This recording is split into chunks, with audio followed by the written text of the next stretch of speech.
झिंझिण्यांपासून त्वरित आराम मिळवा सेन्सोडाइन रॅपिड रिलीफ बरोबर.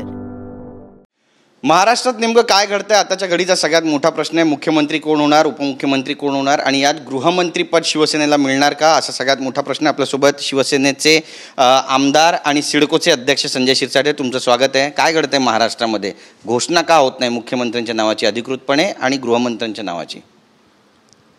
या सर्व प्रश्नाची उत्तरं उद्या संध्याकाळी तुम्हाला मिळतील. एक पॉलिसी असते, पार्टी लेवलची एक लाईन असते. आज रात्री भाजपचे पक्षाचे निरीक्षक 2 जण इथे येत आहेत. निर्मला सीतारामन आणि दुसरे 1 जण आहेत.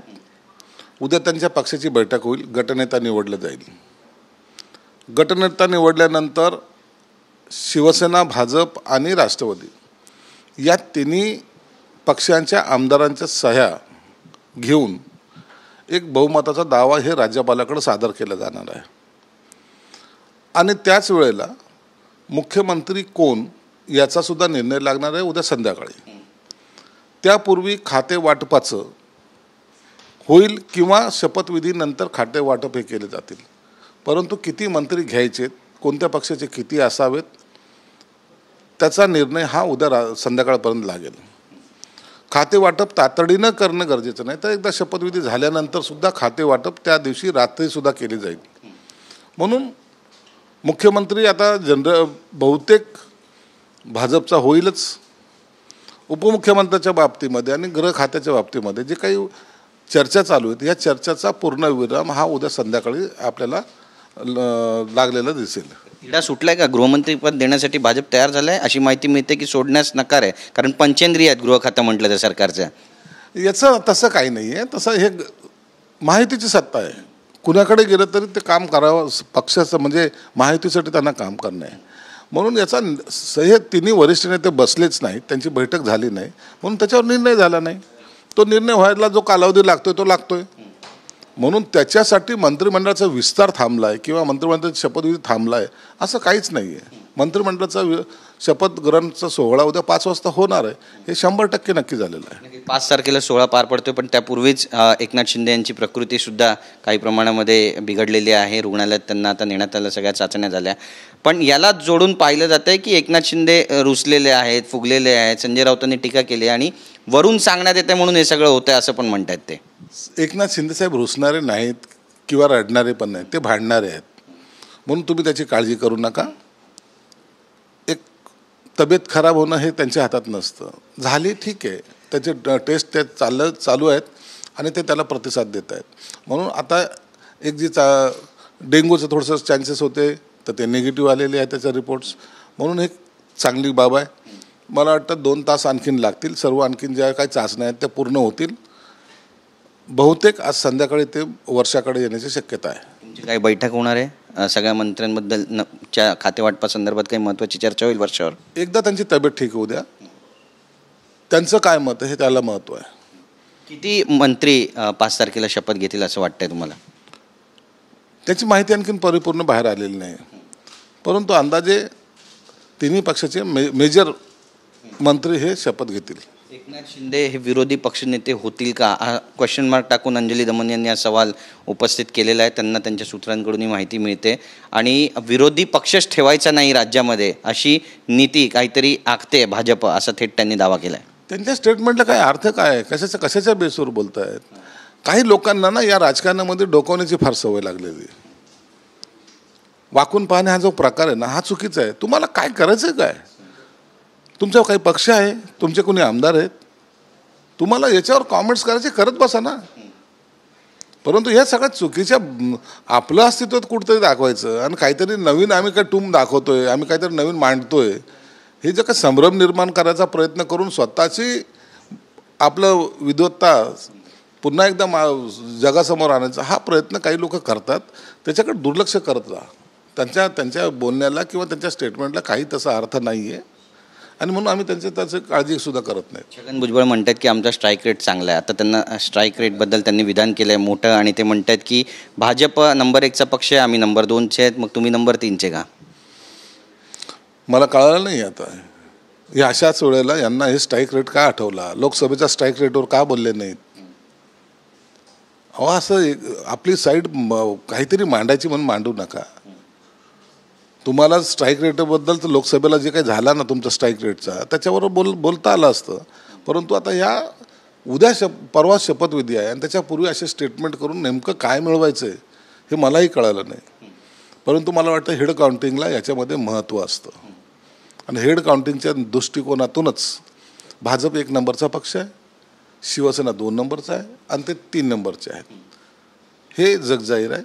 आता तो स्ट्राईक रेट कुणाचा काय झाला यापेक्षा आमदार कुणाचे जास्त निवडून आले, मला वाटतं लोकशाहीमध्ये याला महत्त्व आहे आणि त्याच पद्धतीने खाते वाटपसुद्धा होईल, त्याच पद्धतीने तुम्हाला मंत्रिपदसुद्धा मिळतील. शिरसाट, तुम्ही वरिष्ठ नेते आहे, तुम्ही पण आता मंत्री व्हाल असं बोललं जात आहे, त्याची पण भरपूर चर्चा सुरू आहे, बॅनर लागत आहेत तुमचे, उपमुख्यमंत्री पदाचे देखील बॅनर लागत आहेत तुम्ही व्हाल म्हणून. पण ही जी काही राजकीय दिरंगाई होते खाते वाटपासंदर्भात किंवा गृह खात्यावरती शिवसेना अडून बसली आहे त्या संदर्भामध्ये कुठेतरी इतकं मोठं रेट असून सुद्धा जर नावं घोषित होत नसेल, खाती घोषित होत नसतील तर महायुती बदनामीच्या उंबरठ्यावर असं म्हणावं? नाही, काहीच नाही. योग्य वेळेला योग्य निर्णय होईल, तुम्ही त्याची चिंताच करू नका. शपथविधीपूर्वी ह्या सर्व गोष्टीचे उत्तर तुम्हाला मिळतील. किती मंत्री, किती खाते, या सर्व गोष्टीचं तुम्हाला उत्तरं मिळतील. म्हणून 2 दिवसापूर्वी केलं काय, ऐन वेळेला केलं काय याच्यात काही फरक पडत नाही. परंतु अनेक असे आमदार असतात, भाजपमध्ये आहेत, शिवसेनेमध्ये आहेत, राष्ट्रवादीमध्ये आहेत, कुणाला मंत्रिमंडळामध्ये समावेश करायचा, कसा करायचा, कुणाची काय सिनियरिटी आहे, कोण किती कॅपेबल आहे, कुणाला मागच्या मंत्रिमंडळातून वगळायचं, हे सर्व प्रश्नाची उत्तरं हे पक्षाच्या नेत्यांना घ्यावे लागतात. पण याच्यामुळे विरोधकांच्या हाती तर आयतं खोलीत सापडते ना. ते तर आता बच्चू कडू पण म्हणतात, तुमच्यासोबतच होते ते म्हणतात की भाजपकडून शिंदेची कोंडी करण्याचा प्रयत्न सुरू आहे.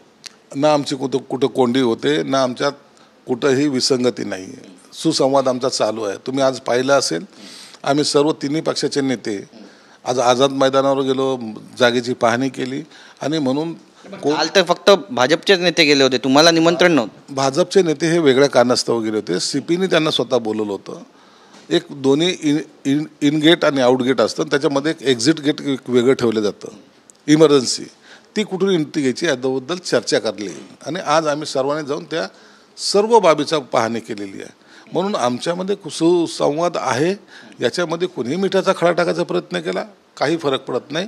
महायुती ही मजबूतीने या कार्यासमोर जाते आणि 5 तारखेला तुम्ही पाहाल हा दिमागदार सोहळा अख्खा महाराष्ट्रसुद्धा पाहिल की महायुतीने खऱ्या अर्थानं आता कामाला सुरुवात केली. गिरीश महाजन जे संकटमोचक म्हणून ओळखले जातात, देवेंद्र फडणवीस यांचे राईट हँड म्हणून ओळखले जातात, त्यांनी 1.25 तास मुख्यमंत्र्यांची चर्चा केली आहे, प्रकृतीची विचारणा केली आहे.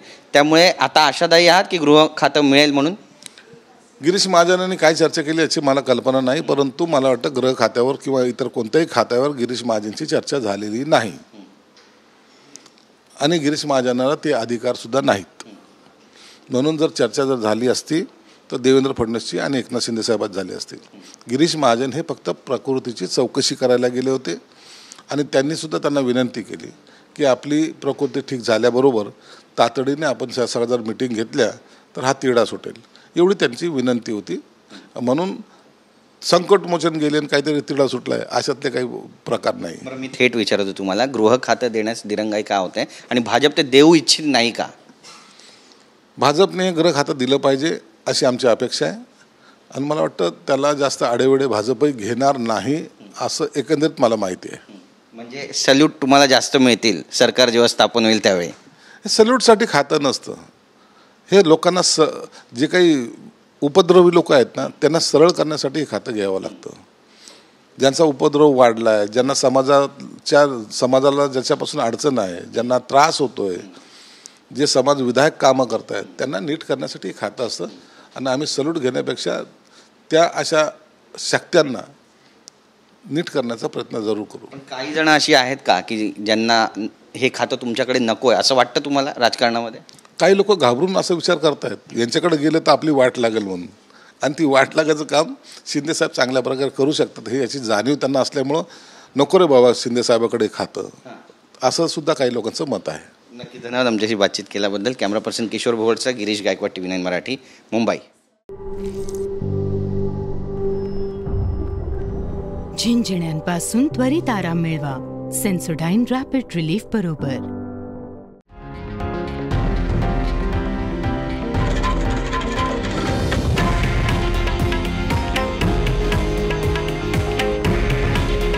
हे आहे देशातील नंबर 1 न्यूज नेटवर्क आणि आपण पाहत आहात TV9 मराठी. काळजी तुमची, हित महाराष्ट्राचं.